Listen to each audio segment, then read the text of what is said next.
Track पर steel mills मुलाजमीन का धरना, ट्रेनों का पहिया जाम हो गया। कराची से तमाम ट्रेनें रवाना न हो सकी। दोपहर में रवाना होने वाली ट्रेनें कई घंटों से लांधी, मलीर और बिन कासिम के स्टेशन पर खड़ी हैं।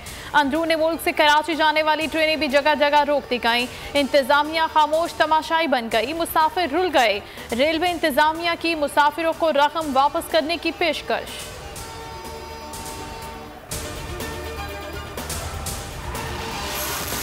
कोरोना मजीद खतरनाक हो गया। दूसरी लहर के दौरान एक रोज में सबसे ज्यादा 80 अमवात, 2100 से ज्यादा नए केसेस रिपोर्ट।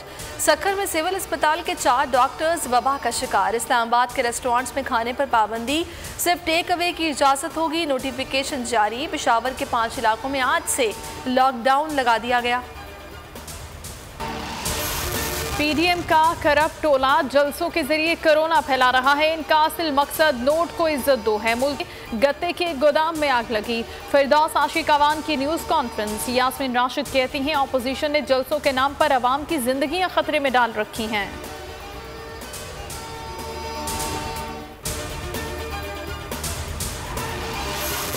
दुनिया में आपकी और आपके खानदान की कितनी जायदादें हैं? एंकर के सवाल पर इसहाक डार सटपटा गए। पहले कहा मेरी पाकिस्तान में सिर्फ एक जायदाद है जो हुकूमत ने जब्त कर ली, फिर कहा मेरे बच्चों का विला भी है। बीबीसी के एंकर हैरत ज़दा। कहा अगर मामलात इतने शफाफ हैं तो पाकिस्तान जाकर केसेस का सामना क्यों नहीं करते?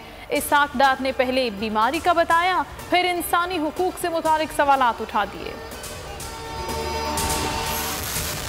वज़ीर-ए-आज़म इमरान खान आज गिलगित बल्तिस्तान का दौरा करेंगे। नौमुंतखब वज़ीर-ए-आला खालिद खुर्शीद और काबीना अरकान से मुलाकात के बुलंद तरीन नेशनल पार्क का इफ्तिताह भी किया जाएगा। इफ्तिताही तकरीब गवर्नर हाउस में होगी।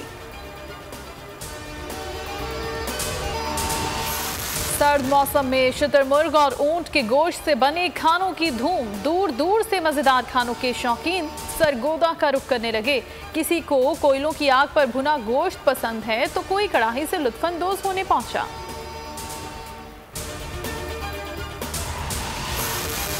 और कुदरती हुस्न से मालामाल सयाहती मकाम शुगना को बर्फबारी ने 4 चांद लगा दिए। दिलकश नज़ारों से लुत्फानंदोज होने के लिए सयाहों की बड़ी तादाद पहुंच गई। सयाहों ने एक दूसरे पर बर्फ फेंककर खूबसूरत लम्हात को यादगार बना दिया।